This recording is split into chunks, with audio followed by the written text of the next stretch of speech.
তারাপীঠ মহাশ্মশানে নবগ্রহ এবং মহামৃত্যুঞ্জয় দুটি একত্রে এই যজ্ঞটি করা হলো।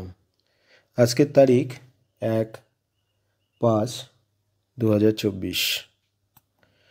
এখানে আপনারা যে কাঠ সাজানো দেখছেন তার নিচেই ভূজ্যপত্রে যন্ত্র লেখা আছে। আমরা আজকে যন্ত্র দিয়েছি কালকের মতনই মহামৃত্যুঞ্জয়, বগলামুখী, গর্ভযোগ,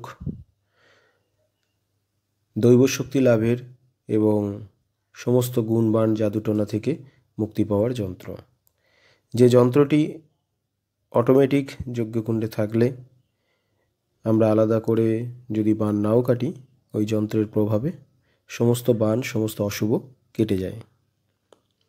প্রথমে বাস্তুর সমস্ত কাটান করা হয়েছে এবং গ্রহের কাটান করা হয়েছে। বাস্তুর উপরে গ্রহ যদি দোষ থাকে সেটি কাটান করা হয়েছে এবং মহামৃত্যুঞ্জয় মন্ত্রে আহুতি দেওয়া হয়েছে রোগ ব্যাধির কামনার্থে, দীর্ঘায়ু কামনার্থে। সঙ্গে নবগ্রহ আহুতি দেওয়া হয়েছে, কারণ গ্রহ দোষের কারণে মানুষের বিভিন্ন ধরনের সমস্যা উপস্থিত হয়। গ্রহ মানুষকে পরিচালনা করে। মানুষের জীবনে যদি গ্রহের সমস্যা থাকে, যে গ্রহের সমস্যা থাকবে সেই গ্রহজনিত ব্যাপারে তার অসুবিধা হবে। যদি দেখা যায় একটি মানুষের হাতে বৃহস্পতির সমস্যা আছে, অর্থাৎ বৃহস্পতি তার হাতে ডাউন আছে, সেক্ষেত্রে কিন্তু সেই মানুষটি প্রতি পদক্ষেপে যেখানে যাবে না কেন সে বদনামের ভাগী হবে। কোনো কর্মে তার সফলতা আসবে না। সে যে কোনো কাজ করুক না কেন, সেই কাজ অন্য কেউ করছে, সফলতা অর্জন করছে, অথচ তার ক্ষেত্রে সফলতা আসবে না। গ্রহ এতটাই মানুষের জীবনে মাহাত্ম্য রাখে। তেমনি যদি রাহুর প্রকোপ থাকে, সমস্ত কাজে বাধা হবে, সমস্ত কাজ দেরিতে হবে, অর্থ ক্ষয় হবে, শত্রু হবে। রাহুর ক্ষেত্রটাও কিন্তু ভীষণ মানুষের ক্ষেত্রে প্রভাব ফেলে।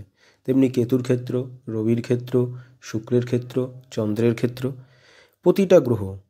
তো যে মানুষের যে গ্রহ খারাপ আছে সেই গ্রহের যে কাজ সেই অনুসারে কিন্তু তার ক্ষয়ক্ষতি হতে থাকে। আবার যে গ্রহ ভালো আছে মানুষের জীবনে, সেটিতে আবার উন্নতি হয়। এখানে আমাদের শান্তি পর্ব চলছে এবার। তো শান্তি পর্ব আপনাদেরকে দর্শন করাচ্ছি। আমরা দই প্রথমে শান্তি পর্বে দেব, তারপরে কুমণ্ডলের জল, গঙ্গা জল তো এখানে পাইনি, তো কুমণ্ডলের জল আমরা দেব। কুমণ্ডলের জল দেওয়া মানেই কিন্তু সেটি গঙ্গা জল, অর্থাৎ ব্রহ্মার হাতে কুমণ্ডলে গঙ্গার বাস ছিল, তো সেখান থেকে কুমণ্ডলে জল রাখাই মানে সেটা গঙ্গা জলে পরিণত হয়। তো এবার গঙ্গা জল দিয়ে শান্তি পর্ব আমরা দিচ্ছি। আমরা যজ্ঞে যেমন আহ্বান করে সেখানে দেবতাদের প্রতিষ্ঠা করেছিলাম, ঈশ্বরকে প্রতিষ্ঠা করেছিলাম, তেমনি আবার এই শান্তি পর্বে